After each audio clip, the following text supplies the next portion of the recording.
Employees കോൺഗ്രസിന്റെ നേതൃത്വത്തിൽ സംസ്ഥാനത്തുടനീളം നടക്കുന്ന വാഹന പ്രചരണ ജാഥയുടെ ഭാഗമായിട്ടാണ് ഈ ജാഥ കൊട്ടാരക്കര എത്തിച്ചേർന്നിട്ടുള്ളത്.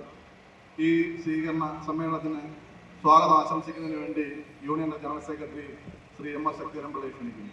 ബഹുമാന്യരെ, പ്രിയ സഹകാരികൾ, ഇന്ത്യയിലെ ബാങ്കിംഗ് തൊഴിലാളികളുടെ ആശയും അഭിലാഷവുമായ all India bank employees association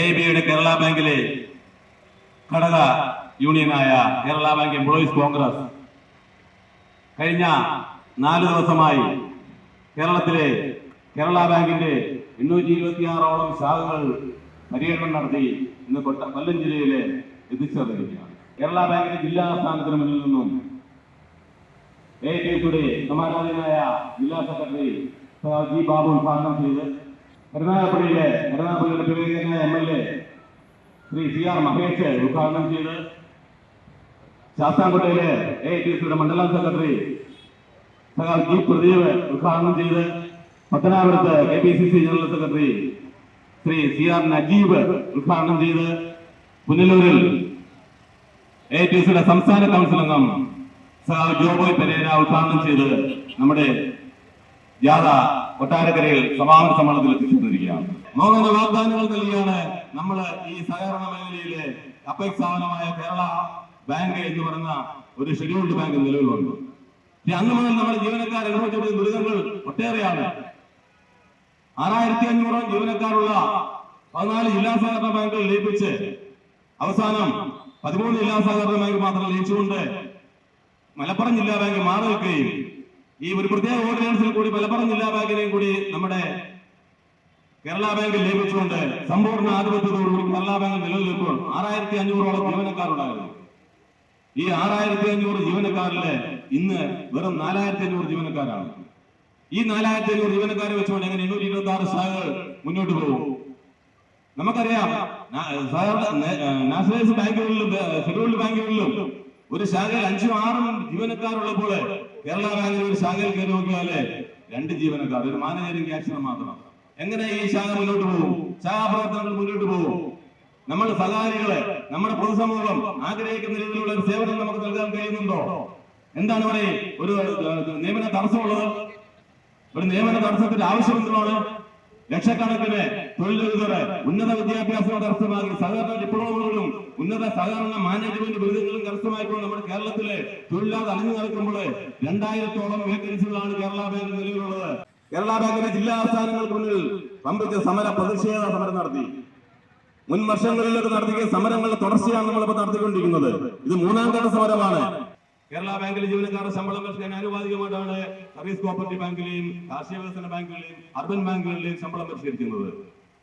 നമുക്ക് ഒറ്റക്കെട്ടായിട്ട് മുന്നോട്ട് പോയി പറ്റുന്നുള്ളൂ. സഹകാരികളെ, സഹകരണ ജീവനക്കാരെ ഒറ്റക്കെട്ടായിട്ട് മുന്നോട്ട് പോയെങ്കിൽ മാത്രമേ നമുക്ക് അവിടെ ആനുകൂല്യങ്ങൾ നേടിയെടുക്കാൻ കഴിയുള്ളൂ. സമ്മതനായ നേതാവുമായ ഈ പരിപാടി, ഈ വാഹന പ്രചരണ ജാഥയുടെ സമാപന സമ്മേളനം ഉദ്ഘാടനം ചെയ്യാനെത്തിയ ശ്രീ MS രാംകുമാർ, ബഹുമാന്യനായ ജാഥ ക്യാപ്റ്റൻ ശ്രീ അലക്സ് പണിക്കർ, വനിതാ captain vice chairman Shrimati Chitralekha, Kerala bank employees കോൺഗ്രസിന്റെ സംസ്ഥാന സെക്രട്ടറി, കേരള ബാങ്ക് എംപ്ലോയീസ് കോൺഗ്രസിന്റെ നേതൃത്വത്തിൽ സംസ്ഥാന തലത്തിൽ സംസ്ഥാന കമ്മിറ്റിയുടെ തീരുമാനപ്രകാരം എല്ലാ താലൂക്ക് ആസ്ഥാനങ്ങളിലും എത്തിച്ചേർന്ന നിലയിൽ കേരള ഗവൺമെന്റ് ജനവിരുദ്ധ നയം നിർദ്ദേശിക്കുന്ന സഹകരണ മേഖലയിലെ ജനാധിപത്യ ദംശനത്തിനെതിരെയാണ് നമ്മൾ ഇത്തരത്തിലുള്ള ഒരു വാഹന പ്രചരണ ജാഥ സംഘടിപ്പിച്ച് ഇവിടെ എത്തിച്ചേർന്നിരിക്കുന്നത്. കൊല്ലം ജില്ലയിൽ രാവിലെ നമ്മുടെ ജില്ലാ കേരള ബാങ്കിന്റെ ഹെഡ് ഓഫീസിന് മുന്നിൽ AITUCയുടെ സംസ്ഥാന സെക്രട്ടറി ശ്രീ ബാബു ഉദ്ഘാടനം ചെയ്ത് അതിനുശേഷം കരുനാഗപ്പള്ളിയിലെത്തിയ സ്വീകരണ സമ്മേളനത്തെ നമ്മുടെ കരുനാഗപ്പള്ളി പ്രിയങ്കരനായ MLA ശ്രീ CR മഹേഷും, അതിനുശേഷം ശാസ്താംകോട്ടയിലെത്തിയപ്പോൾ ശ്രീ പ്രദീപ് AITUCയുടെ നേതാവ് ശ്രീ പ്രദീപും, അതിനുശേഷം നമ്മൾ പത്തനാപുരത്തെത്തിയപ്പോൾ കേരള പ്രദേശ് കോൺഗ്രസ് കമ്മിറ്റിയുടെ നിർവാഹക സമിതി അംഗം ശ്രീ CR നജീബും, അതോടൊപ്പം പുനലൂർ എത്തിച്ചേർന്നപ്പോൾ ശ്രീ ജോമോൻ പേരേരയും ഉദ്ഘാടനം ചെയ്ത് കൊട്ടാരക്കരയിലെത്തി സമാപന സമ്മേളനം ശ്രീ MS രാംകുമാർ ഉദ്ഘാടനം ചെയ്തു. കഴിഞ്ഞ 9-ാം തീയതി മുതൽ 12-ാം തീയതി വരെ ഈ സംസ്ഥാനത്ത് ഏകദേശം 100ഓളം താലൂക്ക് ആസ്ഥാനങ്ങൾ അടക്കം 100ഓളം പോയിന്റുകളിൽ ഇതുപോലെ ബൃഹത്തായ വാഹന പ്രചരണ ജാഥകളും സമാപന സമ്മേളനങ്ങളും ഒക്കെ സംഘടിപ്പിച്ചുകൊണ്ട് അതിന്ന് പര്യവസാനിക്കുകയാണ്. ഏകദേശം 100-ന് പുറത്ത് പോയിന്റുകളിൽ സംസ്ഥാനത്താകെ ജില്ലകളിലും റീജിയണൽ ഓഫീസുകളും കേന്ദ്രീകരിച്ചുകൊണ്ട് നടത്തിയ വാഹന പ്രചരണ ജാഥ ഇന്ന് സമാപിക്കുകയാണ്. ഞാൻ ഇങ്ങോട്ട് വരുമ്പോൾ, തിരുവനന്തപുരത്ത് നിന്ന് ഇങ്ങോട്ട് വരുമ്പോൾ, കോഴിക്കോട് നടക്കുന്നതും കാസർഗോഡ് നടക്കുന്നതും പാലക്കാട് നടക്കുന്നതും ആലപ്പുഴ നടക്കുന്നതും ഒക്കെ ഇങ്ങനെ വാട്സപ്പിൽ ഗ്രൂപ്പിൽ നോക്കിക്കൊണ്ട് വരികയായിരുന്നു. 9-ാം തീയതി 4 ജില്ലകളിൽ നടന്നു. 10-ാം തീയതി തിരുവനന്തപുരം ഉൾപ്പെടെ പല ജില്ലകളിലും നടന്നു. 11-ാം തീയതിയുണ്ട്. ഇന്ന് കൊണ്ട് അവസാനിക്കുന്നു. കേരളത്തിലെ മിക്കവാറും എല്ലാ താലൂക്ക് ആസ്ഥാനങ്ങൾ ഉൾപ്പെടെയാണ് 100-ലധികം പോയിന്റുകളിൽ കേന്ദ്രീകരിച്ചുകൊണ്ട് ഇത്തരത്തിൽ ഇതുപോലെ പല പോയിന്റുകളിലും പര്യവസാനിക്കുന്നത്. ഞങ്ങളെ വിവിധ മുദ്രാവാക്യങ്ങൾ ഏറ്റെടുത്തുകൊണ്ടാണ് മുമ്പോട്ട് പോകുന്നത്.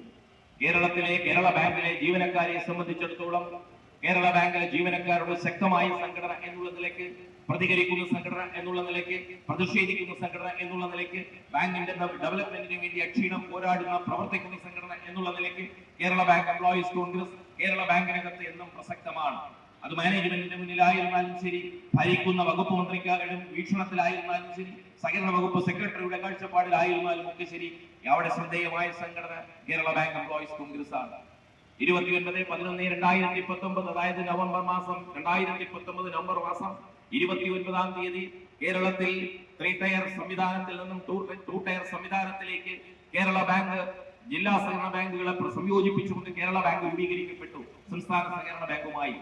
അന്ന് ആ ബാങ്ക് രൂപീകരിക്കുമ്പോൾ പൊതുസമൂഹത്തോട് കേരള സർക്കാരും അതോടൊപ്പം തന്നെ കേരള ബാങ്കിന്റെ ഇപ്പോൾ മാനേജ്മെന്റുമായി ബന്ധപ്പെട്ടവരും ഒക്കെ സൂചിപ്പിച്ചത് കേരളത്തിൽ സാമാന്യ ജനങ്ങൾക്കിടയിൽ, കർഷകർക്കിടയിൽ, പൊതുസമൂഹത്തിനിടയിൽ വളരെ സ്വീകാര്യമായ കേരളത്തിന്റെ സ്വന്തം ബാങ്കായ സ്റ്റേറ്റ് ബാങ്ക് ഓഫ് ട്രാവൻകൂർ അത് SBI ആയി മാറിയിരിക്കുന്നു.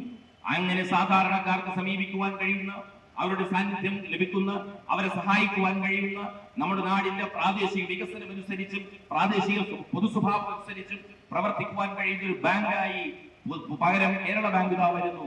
സഹകരണ മേഖലയിലെ ഏറ്റവും വലിയ അപ്പെക്സ് ബാങ്ക് കൂടിയായിട്ടുള്ള രാജ്യത്തിന്റെ മാതൃകയായി ഇതാ കേരളത്തിൽ കേരള ബാങ്ക് വരുന്നു. അത്യന്താധുനിക സൗകര്യങ്ങളോടെ ഡിജിറ്റൽ ബാങ്കിംഗ് സംവിധാനത്തിലൂടെ കേരള ബാങ്ക് സാക്ഷാത്കരിക്കപ്പെടും എന്നാണ് പറഞ്ഞത്.